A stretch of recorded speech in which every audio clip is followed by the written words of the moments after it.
All right, welcome in. It is Wednesday. It's time for Total Bases. Another parlay winner for us last night. It's finally starting to build some momentum there. I finally won a game. Major League Baseball, the Cubbies get it done for me. Pete Crow Armstrong finally gets a hit. So things are turning around for some of us here.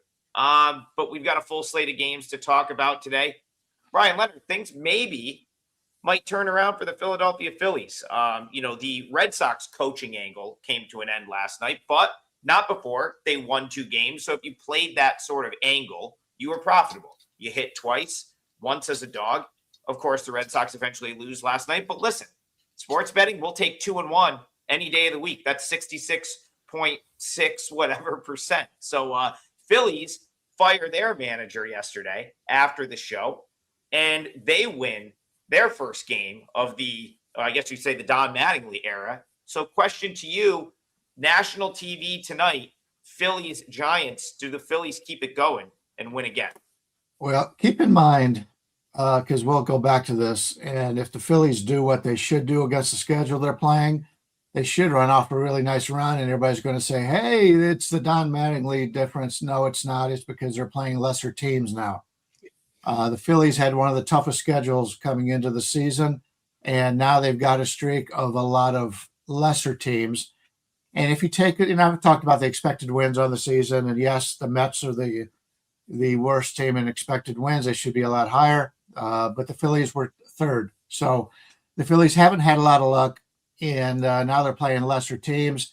So, don't expect this to be a Mattingly juggernaut. He's already shown in his career that he is not a major league manager, and they wanted the manager of the Red Sox. He turned him down. So I'm not overly excited about the management change, but Philadelphia is a better team than what they had shown. Sanchez on the mound today, the lefty going against Webb. 2 guys who came into the season very high expectations, and really neither one of them have lived up to it so far. They haven't been bad, but they haven't been elite, in which a lot of people think they should be. I still think Sanchez is an elite pitcher. Webb, I didn't like some of the moves they made in the offseason. He's a ground ball pitcher, and I didn't like their defensive moves, second base, first base, that kind of thing. So that concerned me coming into the season. But if I'm playing this game, I'm laying it. The line currently out there is about the 140 to 145 range, total of 7. I like the Philly team better, although they are aging. The Giants, I'm not a big fan of this year. So if I can get a little bit lower, if I can get a 140 on Philadelphia, they may make my card because I think Sanchez, the lefty, is really going to dominate here. And I like the situation with their bullpen coming into this one. So leaning Philadelphia, may not get there, but if you are buying into the change of the manager, the Phillies would be your bet. But keep in mind, this is not a new manager coming in. This was the second guy in command on a team that lost all those games earlier. So I don't think it'll last. That streak will last as long as it would be if they brought in a different manager. Tokyo Brandon, I am a believer, not necessarily in Mattingly, but in the shakeup. And something Bryan said, the schedule's going to get easier. This is a very favorable stretch for the Phillies. The Phillies had played a bunch of games against the Braves, right? Like they like Bryan said, they were catching some of the best teams in baseball. So I think I will sort of play the Phillies fire the manager progression, but maybe not for the reason of they needed a managerial change. I don't think Thompson, like Bryan said, I don't think Thompson was really the problem, but it doesn't mean a shakeup won't do them some good. So I actually like the Phillies here as well. Phillies, Giants to you. How are you seeing this one? I guess I'm going to be the devil's advocate here. And I'll tell you why. I like the Giants today, and I'll tell you what. Well, not enough to bet them, but, to give my betting advice on the game, if you're going to bet it, I would go with the Giants because I still don't like the Phillies bullpen. Yes, they did break out of their slump yesterday. And, Dave Koken was smiling down on us yesterday because he says when you change managers, a winning streak is right there. And he was right yesterday again, even though he's not with us anymore. So He was definitely smiling on the Phillies yesterday. Man, Webb's a good pitcher. Sanchez is a good pitcher too. You pick the best pitching matchup to start the show off with. Looking at stats against each other, though, I like Webb's numbers against the batters he's facing today better than I like Sanchez's, and I like the Giants bullpen better. So just for those two reasons, I would lean Giants. We'll see who's right tomorrow, though. It's 2-1. I'm with Brian in the respect that, like, I'd love to see the Giants take a little bit of money here. I doubt it. I doubt it'll happen just because it's the Phillies. They're at home. That's sort of one thing. The Phillies are 10-19 even after the win yesterday. Still 10-19. Crazy to think that this was a team that I believe had a top 3 projected win total in the National League this year. But over the last maybe 3 or 4 seasons, I don't know that there's a team in Major League Baseball that has a better win percentage on their home diamond than the Phillies. At least and I don't have that information in front of me, but at least going into last year, I think their win percentage at Citizens Bank Park was as high as anyone in the league. So especially while they're playing at home, it would only be the Phillies for me. And Brian, I'm with you. I think if that price dips below -140, gets to -135, it might not be there for that long, but if it does, I may have to jump in there. Yeah, someone in the chat's like, did you talk about the Dodgers yet? The show literally just started. So no. I wrote him. I said it. We just started 2 minutes ago, man. He said, "Oh, yeah, my bad. No, that's cool." You haven't missed anything yet. The only game we've covered so far was Giants Phillies, but let's go to that Dodgers game. It's a day game. Good one here. We get the Marlins, Sandy Alcantara, who's been the Marlins' best pitcher and is shown flashes, Tokyo Brandon, of the Sandy Alcantara that won the Cy Young back in 2022. I don't know if he's quite there yet, but a 3.05 ERA, a 1.11 whip, pitching deep into games suggests that he looks more like the 2022 version than the guy that has struggled with injury and had a very, some very inflated numbers over the last couple of years. It's Tyler Glass now for the Dodgers, who's been great.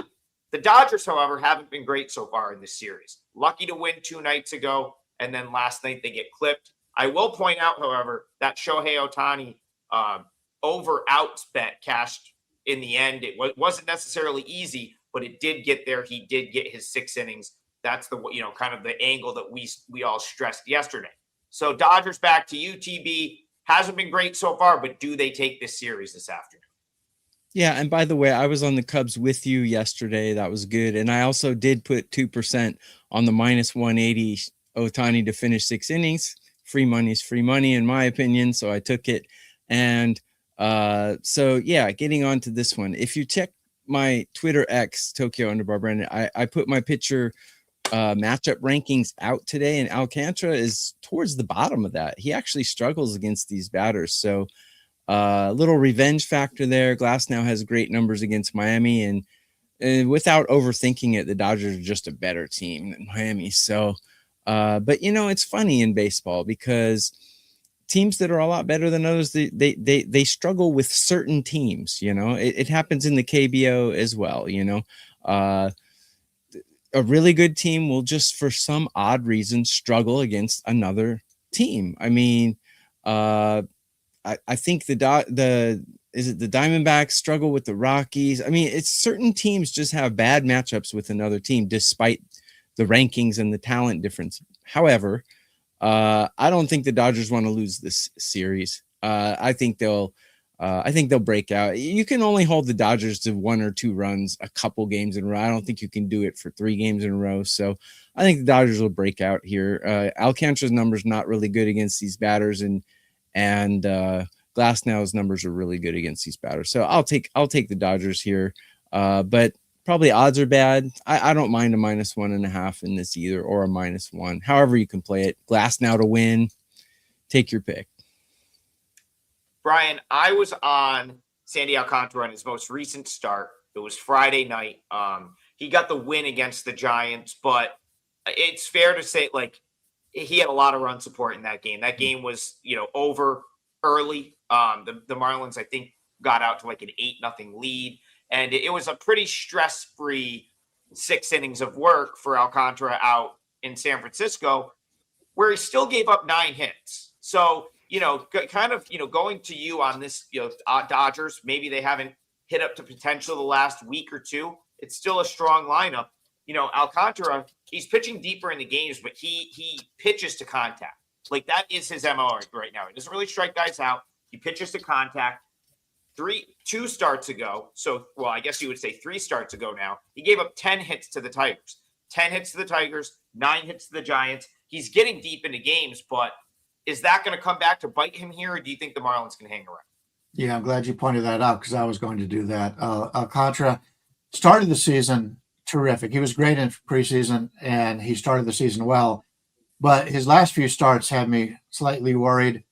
If you go to Fangraphs, great website, pay the $20, whatever they charge for the year. It's well worth it. The roster resource is a page I always use. I've been following Mr. Martinez, who's done those for a decade, and he does a really nice job. But if you take a look at the starting rotation for Miami over the last 14 days, Sandy is 111th, and that is worse than Yuri Perez at 65, Max Meyer at 28, Jansen Junk 38, and Chris Paddock is 134. So he's closer to Chris Paddock in the last 2 weeks than he is the rest of the starters on this team. Yes, he started the season well. He has not pitched as well as of late.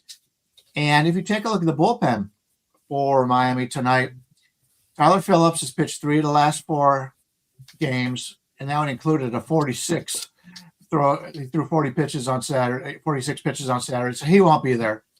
Calvin Faucher's pitched 2 out of the last 3. He may not be there. So you got all their guys. You go all the way down for the first 6 guys in their bullpen, and they've all pitched 2 out of the last 3 days. So I am worried as this game goes on when Alcantara loses his effectiveness, if he is effective early on, that he will struggle as the game goes on. And if you take a look at the Dodgers, and I agree, Brandon talked about how they have hit against Alcantara and how how Miami has hit against Glasnow. It's clear that the hitting advantage in this game is with the Dodgers. And yesterday, coming off of that poor performance, and they've got Glasnow, who is ranked number 2 starting pitcher the last 14 days in baseball, right behind the guy that pitched yesterday, Shohei Ohtani, number 1 the last 2 weeks. So you've got the pitcher that's pitching much better. And from a bullpen standpoint, Tanner Scott pitched the last 2 days. He won't pitch, but everybody else is available. So the bullpen for the Dodgers is going to be much better than the bullpen for Miami. You're getting the Dodgers off an embarrassing offensive performance at home, and you're getting them in what I consider, I'm not a big, I don't play a lot of big favorites, but, yesterday we're looking at closer to the $3 favorites, and today we're looking at closer to a $2 favorite. I'm seeing as low as 214 out there, 214 to 220, basically. The Dodgers aren't a bad bet at 220. I wouldn't. If you don't have a problem playing larger favorites, this is the one time I think I would. And I also would agree on the -1.5 or one of the other ones, Glasnow to get the victory, things like that. The problem with that is Glasnow has had such a hard time staying healthy in his career. You don't know what's going to happen in the game. A line drive back at him, he throws a bad pitch, all of a sudden he's throwing a perfect game after 3 innings and he's out of the game. So that might be my only concern there. But if I'm playing, I'm laying in this one. Yeah, I think I would. I mean, obviously, if you like the -1.5, you're going to like the Dodgers money line. There's depth. There's probably more value on the money line relative to like what I think most of us would make it. Though -1.5 at like close to even money is not bad either. It's just with the home team, you need a couple more things to go right to cash that. But still, it's not a bad look. And the final thing I'll point out is, Brian, you brought up the bullpen. 2 nights ago, the Marlins were playing from a position of strength, right? Like they were trying to hold off a win from the 5th inning on. I mean, they took a 4-2 lead in the 5th inning. And so the Marlins really have had, even though they lost that game on Tuesday, they still basically have used every leverage guy that they have because they were trying to hold on a win, didn't work out. Dodgers walk it off. And then yesterday they hold on to a 2-1 win that required the high leverage guys to pretty much work to close that out. The other thing is in the game on Tuesday, the Dodgers really didn't hit until later in the game. Like, they haven't hit yet this series. So if you believe that, okay, you've got 3 games, you've got one of the best offensive teams in baseball. At some point in a 3-game series, they're probably going to put up a crooked number. It feels like the Dodgers-Giants spot from last week, where the Dodgers had lost the first 2 against the Giants, looked awful in both of those, and come out and won the finale 3-0. Kind of what this feels like. So I'm on the Dodgers here as well. Yeah, someone I don't know if it was you, Roy, but in the chat that we pulled up on the show, but yes, there was a couple folks in the chat that did like the Marlins yesterday. So shout out to you guys, because that was a great call. Listen, it is a scrappy bunch for sure, but they just scrapped hard for 18 innings the last 2 nights. You gotta take that into consideration as well. All right, let's see. Let's go to Ethan here. This is an interesting question. He said the Padres without their manager just for tonight's game. Is that a play-on spot in your guys' opinion? Play-on, play against? My opinion, on a one-off for 1 game, it doesn't really matter. That would just be my opinion. But we'll go to Tokyo Brandon, and we'll get his opinion on Padres Cubs, and you can chime in on Ethan's question as well. Yeah, I think the players on the field matter a little bit more than who's in the dugout, because they're the ones who are actually scoring the runs and preventing the runs. I don't think it matters at all, actually. Think you overthink it. Look for an edge a little too hard sometimes. I like, oh, by the way, everyone, we have a double play deal going on. So you can choose 2 of us for 3 days. It's a really good deal. Get that at WagerTalk.com. There's my plug. And regarding this game, I like to look at pitcher matchups a lot, and I like to look at teams who are in bad spots. Waldron has been horrible. I don't know what his problem is, but he's been absolutely awful. Teon's a guy who kind of inconsistent. I mean, he doesn't get a lot of love from the books. He gets slighted a lot. But again, if you look at my Twitter rankings that I got out, he's got a 673 OPS against these batters in his career, and that's a large sample size. I think I'll go back to Cubs on this one. I would think that would be the play to make, because look, the Cubs have the better hitting, they got the better bullpen, they got the better starter. I don't see what other way you could go, in my opinion. Haven't done it yet, but I'm seriously considering it. Yeah, Brian, Matt Waldron's tough because he throws this knuckleballish type pitch where when it's on, it tends to be pretty good. When it's not, he'll get destroyed. I mean, straight up destroyed. It's a wiffle ball. And it tends not to work great in altitude, which is probably why he got blasted by the Rockies. Oh, but yeah. Can't use that excuse for the start before, when he gave up 6 runs on 8 hits to the Angels in Anaheim. So Waldron, very hit or miss, but I do think you have to look and say, well, is this sort of the one where are you going to catch him when he's got his good stuff here? Because if that's the case, I'd like the Padres, knowing that they probably are going to come back with Morjan, Adam, Mason Miller, some combination of those guys who didn't pitch last night. But then at the same time, I like this Cubbies lineup. Pete Crow Armstrong was hitting balls on the nose 2 nights ago, and a couple were loud outs. One I think he did get a hit off of. Last night he gets the big home run to break it open. He's hitting 9th for the Cubs right now, Brian. That lineup, if Shaw, Dansby, PCA are going to produce, and they're hitting 7 through 9, it's a pretty scary Cubs team, if you ask me. Yeah, the Cubs got a great lineup, 1 through 9, one of the best in Major League Baseball. Waldron's coming off an injury, and he's a knuckleball pitcher. And if you're coming off of injury, your last thing you get is your command and your control. And he's already a knuckleball pitcher. So that's something that you're always concerned about. Anytime I am looking at a knuckleball pitcher, which isn't very often lately, back in the earlier days, they'd have 3 or 4 guys that in the league who would throw knuckleballs. Now he's basically the only one. I would prefer to wait until the game is being played and play live betting. That way, if he's putting it where he wants to put it. At halftime with knuckleball pitchers, I don't think they know where they want to put it. They just throw it and hope it lands in the strike zone. But I understand the situation. I like the bullpen, obviously, for the Padres here. But until I know that he's feeling it and he's on it, I don't want to bet on him. The Cubs lineup, as you said, is very good. But really not a game I'm totally interested in today. There's a lot of really nice games out there. We won again yesterday.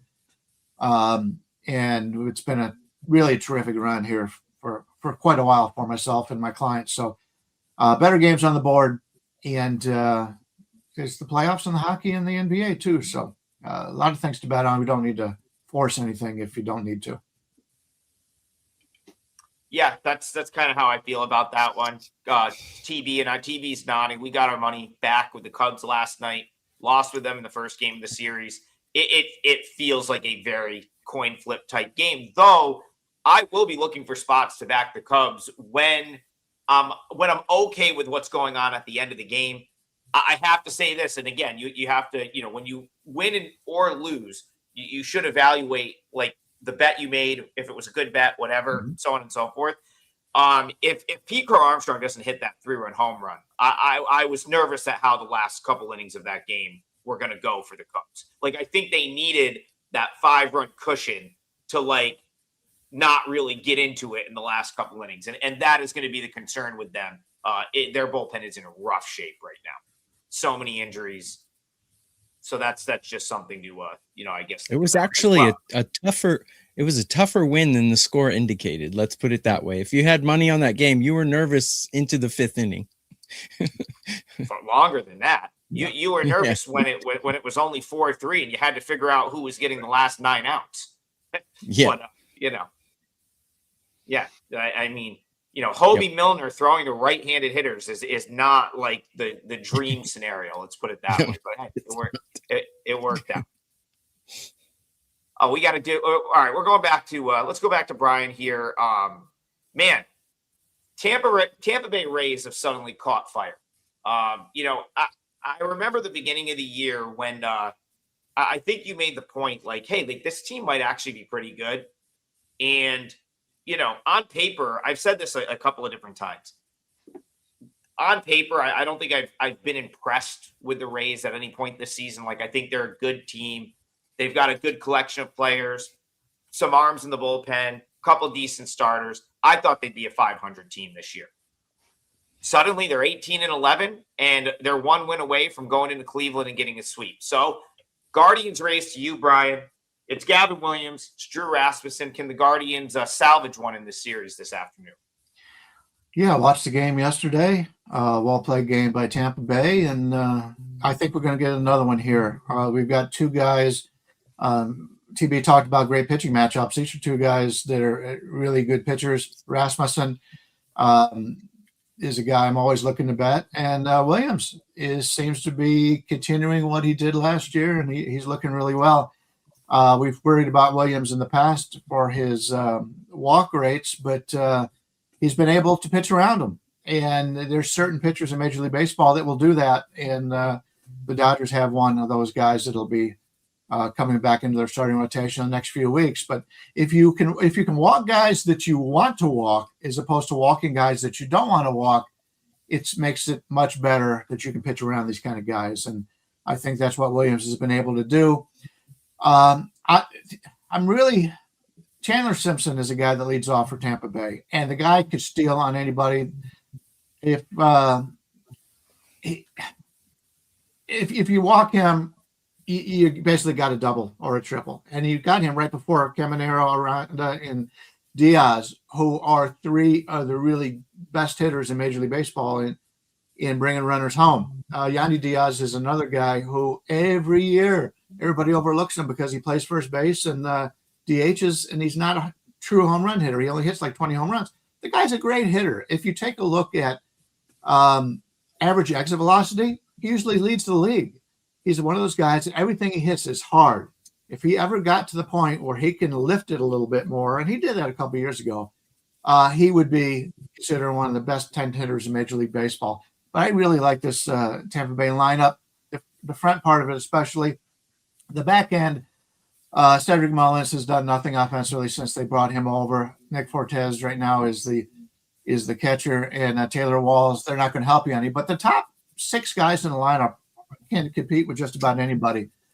And I like the bullpen for Tampa Bay, but Brian Baker, he didn't pitch yesterday, but he did pitch the 2 games before that.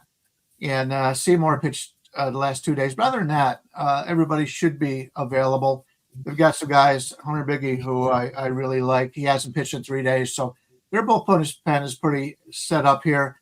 And Cleveland is a similar situation. I'm not a big fan of the Cleveland offense at all. The last guy's on the bottom of the bench, Brian Rocchio. Yes, he's been hitting clutch, but clutch is luck. Basically, he's in a bit of luck.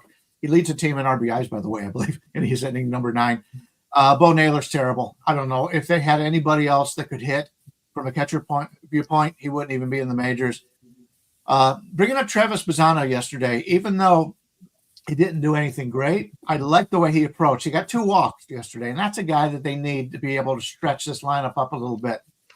Getting him out in the lineup and forcing the pitchers to throw some extra pitches are exactly what this Cleveland team needs. From a bullpen perspective, Cade Smith hasn't pitched in 4 days. Hunter Gaddis has pitched in 1 of the 4. Same with Sobrowski. So I like both bullpens. I like both starters. It's not often I'm going to go under a 6.5, but that's the way I would look at this. I like the way both these managers play their games. They're not going to try to beat you with the 3-run homer. They're going to play base to base. And as long as Cleveland can keep the Simpson off the base, he's really the key guy in this lineup that you got to keep off base. Let the 3, 4, and 5 guys hit solo home runs. You don't want him on the base, and it affects the pitchers so much when you get a speed guy like him on there. So let's go with the lean here to the under. Don't know if it'll make my card today. If we ever see a 7 again, I'll be on it. But a 6.5, it's kind of tough because the game goes 3-3, you lost, and that's something we look at in hockey all the time. So 6.5 is a tough game to go under. I will point out that when the 3 of us loved under in this game 2 days ago, it was an easy winner. So we weren't the kiss of death on Tuesday. The 3 of us all liked the under 7.5. It won easily 3-2 last night. Another easy under 1-0. So Tokyo Brandon, how are you seeing this one? Hasn't been many runs in this series to this point. Yeah, if you take a look at my Twitter X, I'm the little puppet in the Saw movie today, by the way. It's kind of funny. But anyway, I rank my pitchers from 1 to 20, and number 1 is no other than Rasmussen, and number 20 is no other than Mr. Gavin. So no other way I could go. I haven't liked Tampa's bullpen lately, and I have liked the Guardians. So that is a little bit of a concern, but I can't argue with an under in this one. If Williams can hold the Rays lineup down, the Rays lineup has been kind of hot lately. So if he can hold them down, the under should get there. But I'd prefer a Guardians under rather than a full game under, because I think Rasmussen has great numbers against these guys. And the Guardians haven't really been hitting that well lately. So got them ranked 21. I got the Rays ranked 11 in hitting. So I'd probably go with a team total under for the Guardians, perhaps. Haven't done it yet. I don't know if the Rays have necessarily just been like knocking the cover off the ball, but they certainly have gotten a timely hit. Like all weekend against the Twins, they were able to cash in on opportunities and tack on. The last 2 nights, they haven't necessarily hit. They scored 1 yesterday, 3 the night before, but they've gotten the hit when it matters. I'll throw a prop out for this one. So far on the season, Gavin Williams has gone over his strikeouts 4 of the 6 times. I think that is the rate that he is going to hit his strikeout prop this year. I think he's going to hit his strikeouts over probably like close to 70% of the time, 66, 67, 68% of the time. The reason is he's effectively wild. right? Like, so we get on Gavin Williams for the walks, but if you look at his Savant page, he is bottom 20 or bottom 20% in the league in walk rate. He also gives up a hard hit, like more than you would expect a guy that of his caliber to. So what that means is he's either walking guys. The hard hits are probably becoming hits, right? Like if you're giving up like a screamer at like 98 off the bat, it's a good chance it's a hit. A lot of his other outs are strikeouts. So if you take out his last start where he wasn't that good and he gave up 6 runs, he wasn't that good. He didn't hit his strikeouts over. All of his other starts, for the most part, he's gone over the strikeout totals because he'll put guys on, but the outs he's getting, he's generating a ton of swing and miss because he's so effectively wild. I think that's the term that I'm willing to sort of stamp on him, effectively wild. 11 strikeouts against the Orioles, 8 against the Royals, 10 against the Dodgers, 7 against the Mariners. So I think you can just play his strikeouts over. It's probably going to hit 2 out of every 3 games, and it didn't hit last game. So I feel like it's a good spot to do. Just a different way to look at that one. But he is way up there in the swing and miss, and extension is a metric that Brian likes to throw around often. He's in like the top 5% of pitchers in the league in that metric. All right, let's go. TV, I'm going to bring you back in here. We have yet to lock in a parlay leg, but that is certainly what the people are waiting for because we've been hitting the parlays the last couple of days. So I'll go to you. Do you have an idea of where you want to go for the parlay today? Yeah, I'm going to cheat. Give me the Dodgers on the money line. I'll cheat. This is a wanted, Brian? where I actually love it. I actually love that. I was going to step out and finally give a favorite, but sorry. Yeah. I can do something else. I don't want Okay. Sorry. Brian, Sorry. what do we have for a price on that? What can I give out for a price on that? Well, I'm seeing as low as 216 out there, but most of them are about 220. Here's the thing, like this is different than like using the $3 favorite earlier in the week, and the reason is, and Brian will agree with this. This is a game that I think we would all actually consider playing just straight, like making a straight bet on the Dodgers. And Brian, I know that's sort of like your thing. It's like, if I wouldn't make a straight bet on it, I don't want to put it in the parlay. This is a scenario where I think like all 3 of us are like, yeah, you could make a bet on the Dodgers straight, just scale it a little bit. So with that being said, what game are you now willing to put in the parlay that TV stole your parlay leg? I wasn't expecting him to steal my parlay leg. Sorry. But, if Adam had asked you first. There you go. I know. Well, if you need a minute, I can go to one more chat game. We're going to have time to do another game. Do that. All right, let's go to one more in the chat, and then we'll give Brian a second to lock in. I kind of have an idea of what I'm going to do. Oh, this is a good. Oh, we got to talk about this one. I don't know how I missed this. This is Tariq Skubal up against J.R. Ritchie today, who had a very solid debut after giving up. So he gives up a leadoff homer, first hitter of the game. Actually, kind of like to say, his dad's in tears, like watching his son make his major league debut. They've got him on camera. They're talking to him, and James Wood puts one into orbit off of him. I'm like, that is awful. But Ritchie, like, he battled back. He was excellent. We talked about it on this show. I think I gave him out in that game. It was a free play for the show. The Braves won his debut 7-2. Bryan Leonard, 7 innings, 2 runs, 5 hits, 7 strikeouts. He's an old school type pitcher. You don't see many of these young kids come up that like, you're like, man, he really knows how to pitch. I watched him a ton in the minors. He really like knows how to pitch. I'm very excited about him. And he's up against one of the best today. So Braves, Tigers to you, Ritchie and Tariq Skubal. Yeah, Skubal, the lefty, going for Detroit. The line's about a 140, from 140 to 150 out there on Detroit right now, a total of 8. I will say I don't want any part of Detroit. And the reason being is no way this should be a road favorite. I don't care who their starting pitcher is. And yes, he is the best pitcher in baseball. But to make him a road favorite in this price range at Atlanta, I just don't see it. Yeah, he's been great. His last 14 days, he's rated as a starting pitcher at 52. Framber Valdez is 57. Casey Mize, till he got hurt yesterday, was 16. Would you play Framber Valdez or Casey Mize in this near this price range? I wouldn't. So I can't play it with Skubal. Yes, the bullpen is in really good shape for Detroit here. Kenley Jansen hasn't pitched the last 4 days. Finnegan the last 2. Vest the last 2. But I've watched a lot of Skubal's starts all the time because you learn so much because he's so great.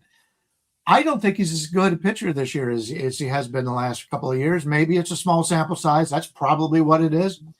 But you're going up against this Atlanta team who is just knocking the cover off of the ball right now. And you've got, I talked about the hitters on this team going from the top 5 guys in the lineup. And once again, this is on FanGraphs on Roster Resource. Top 5 guys in the lineup the last 7 days. Ronald Acuna Jr., 51st in hitting. Drake Baldwin, 100th. Matt Olson, 4th. Ozzie Albies, 2nd. Michael Harris, 3rd. The back of the lineup has slumped a little bit. But to get those guys in the first inning or so, maybe a Yurfee. Yes, there will be a score in the first inning. But I actually like the bullpen for Atlanta, too. Suarez has not pitched in the last 2 days. Tyler Kinley had 2 days off before he pitched yesterday. So they're all set here. I think this is going to be a lower scoring game, obviously. But I think Atlanta gets up early and gets the victory. And you're getting them at a really impressive price here. This was a game, was my second anyway. So it was the game I was hoping we would cover. But you're catching the Braves right now in the 125 to 130 range as a home dog, the way they're playing. I've got to be on Atlanta here. So that's what I'm going to use in my parlay. And I did like the Dodgers just as well, maybe a little bit more. So, hey, if you like the Dodgers and you like Atlanta, I'm behind you on both of those. Brian, what do you want to use for a number for the Braves? You want to go Braves money line here? Let's go the Braves money line at plus 127. Yeah, I can't disagree with that. I've said this, and I'll go to Tokyo Brandon. The Braves. I mean, listen. I think we all have the Dodgers as the best team in baseball until that they would really have to do some bad to get me to pull them out of that top spot. Even when they lose, it's like, well, they're just waiting for the playoffs. Like the Dodgers are still the best team, but man, the Braves are really making a case to be like 1A, 1B with them so far. And I've been more impressed with the way the Braves play on a daily basis. It has been more impressive than the Dodgers to this point because it's like almost like they feel like they need to go out and play their best game. They know they're still, playing without a couple of their better players. So yeah, I'm with Brian. I like the Braves as an underdog here. Talk to me about this game if you have an opinion, and also if you have anything with the pitcher Skubal on the mound for Detroit. Yeah, again, get a double play. You can get 2 of us. We're 3 of the best baseball handicappers on the face of the earth. You can get 2 of us for 3 days. It's a huge, huge discounted deal. Go to wagertalk.com and grab that. So Brian's on a torrid run right now as well, and Adam's doing quite well. I'm plus 20 units in baseball as well. So we're all doing pretty good. So you can't go wrong with any 2 of us at the moment. So I completely agree with Brian. As a matter of fact, I'll take it even further. On my Twitter, again, the pitcher rankings, Skubal is 3rd from the bottom. He actually has an 888 OPS against these batters. Atlanta is quietly the 2nd best team in all of Major League Baseball, in my opinion, behind the Dodgers. Just tearing the cover off the ball, and their bullpen is coming together. Can you trust their starter, Richie? I'm not sure, but he certainly looked good before. And I think if they can keep it like a 0-0 or a 1-0 game after the 5th inning, I like the Braves. And I think they can score 2 runs on Skubal here. So I'll take it even further. Braves plus 1.5 is only minus 130. I think that's crazy. Crazy. Braves are the second best team in all of Major League Baseball, in my opinion. So, yeah, I agree with you guys. Yeah, I if that plus 1.5 continues to come into range, like they're theoretically, like the Tigers and Scooble probably continue to take money. Like that's usually how it goes when Scooble steps on the mound for the Tigers. If they continue to bet Tigers and suddenly we can get that Braves plus 1.5, minus 125, minus 130, that's very appealing. Now, I see Sean in the chat like throws a stat out there, like the record of rookie pitchers. I'm going to explain why that's sort of irrelevant here, okay? Because over the course of 162 games, so many of those starts by rookie pitchers are like out of necessity, let's try this out type starts, right? Like go to the end of any season, go to August and September. A lot of times it's just, hey, like we had an awful season, right? We just sold off half of our team. We now need to see, we got to figure out what we're working with here. And oftentimes, like a guy will end up in the big leagues that maybe doesn't belong there. Maybe like it's just like, hey, let's see what happens. Typically, that is going to inflate those numbers in the wrong direction. J.R. Ritchie is not one of those guys. He spent a whole year at AAA being one of the better pitchers in AAA. He's now here because he belongs in the league. So you can't look at this and be like, oh, well, it's rookie starter. Yes, he is a rookie starter, but he is not the normal guy that just got called up making a big league start. And I think that should be, pointed out. Go ahead, Brian. Yeah. If you followed the Braves in the preseason, they were talking about Fuentes and Ritchie making the starting lineup. They didn't know if they would get them out of spring training, but they were two guys that they were really going to be focused on because Atlanta's known a lot of these injuries before the season started. So yes, if Atlanta had gone through their normal 5 guys the entire season, which never happens, you usually use about 10 different starting pitchers. I understand bringing guys up for people that are hurt. That's why Martin Perez is up pitching for the Braves, that kind of thing. But these are two guys that coming into the season, they had high hopes for. So it's not one of those guys that we got to bring this guy up because this guy got hurt. It's because they wanted him to pitch. Yeah, and it's also not his debut. That I see that in the chat. He pitched last week. He threw 7 innings and a gem against the Nats. So it's not his debut either. But I'm just saying the point is that is always going to be skewed. No matter what, the rookie pitcher stat is always going to be skewed poorly because so many of these rookie pitchers are guys that don't stick around in the big leagues. They're AAA guys that like get their opportunity, but they aren't big leaguers. So you can't look at J.R. Ritchie's a big leaguer. He's going to be in the starting rotation for the Braves or someone for a very long time. So that's I think is like I just think that's a point that needed to be made there. All right, let's get one more game in because I kind of know, I think we've already talked about my parlay league. So the folks in the chat want Brewers D back. So I'm going to you, Tokyo Brandon. We can go quicker on this one. Brewers Diamondbacks. Do you see anything for the people in this game? Yeah. This is going to be a good one as well. Let's see. We got Rodriguez and Sproat. Sproat's numbers not very good. Not looking real good. And Diamondbacks underdog here. I don't really understand why. Rodriguez has pretty good numbers against these batters if you take a look at my pitcher rankings, but the books have bias against certain pitchers. They don't like Erod at all. And I think at least today, it looks to me like they're liking Scooble a little too much. So the books have bias as well. Anytime you see Wheeler, you're going to see crazy numbers. Anytime you see certain guys, they're just going to get crazy numbers. And Erod's a guy that the books don't like. And you can kind of sometimes take advantage of that. Taking a look at my rankings, the Diamondbacks bullpen is starting to come around a little bit. I trashed them like crazy at the beginning of the season, but got them ranked 13 right now. And I got Milwaukee ranked 12. A slight Arizona pitching advantage, but a big Arizona hitting advantage because I got them hitting number 2 in Major League Baseball, where I got Milwaukee hitting 20. So, yeah, I don't know if I'll play it or not, but looks like the right side to me. Brian, anything for you, D-backs, Brewers? Yeah, if I'm playing, I'm probably taking the under. The both bullpens come into this game in really good shape. Erod's pitched much better than he had earlier, and I think maybe he's just not as he's been hurt the last few years. And pitching in the tournament before the season, he was great. He's carried it on. He's pitched much better than I thought he would. Sprout is coming off of a really good start, probably his best start of his career, if I remember correctly. So you are banging a little bit high in that regard, but yeah, neither team is really hitting that well right now, especially your key guys at the top of the order.